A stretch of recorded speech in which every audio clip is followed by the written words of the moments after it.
now the 8,000 rupees coupon have been introduced for the women. They are the masters of stickering. I gave you a strong example how they sticker. 10,000 rupees of one time will be given for the women household because of they are battling the inflation. They are not able to digest that. So what they have done is they have stickered it as an 8,000 rupees coupon. And apart from 10K, we have promised a refrigerator for the eligible households. They are not able to stomach that. Clearly shows how rattled DMK is. Looking at the manifesto and the way it has been received by the people of Tamil Nadu and particularly the women segment and household.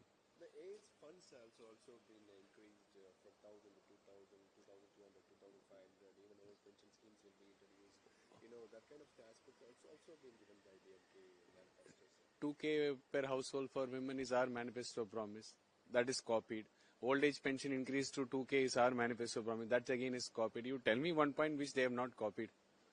All the points are copied from AIDMK manifestos. Shamelessly they have copied and they are saying that this is a superstar manifesto. Who has given the title superstar?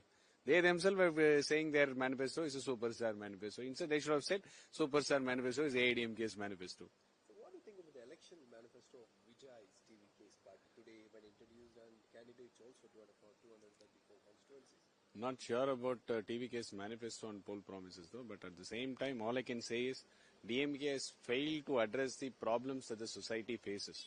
The safety of women, there is no manifesto promise, but wherein we had the manifesto promise of safety of women, the Kavalan app and the increase of pink patrol to rural areas, so that will be taken into account.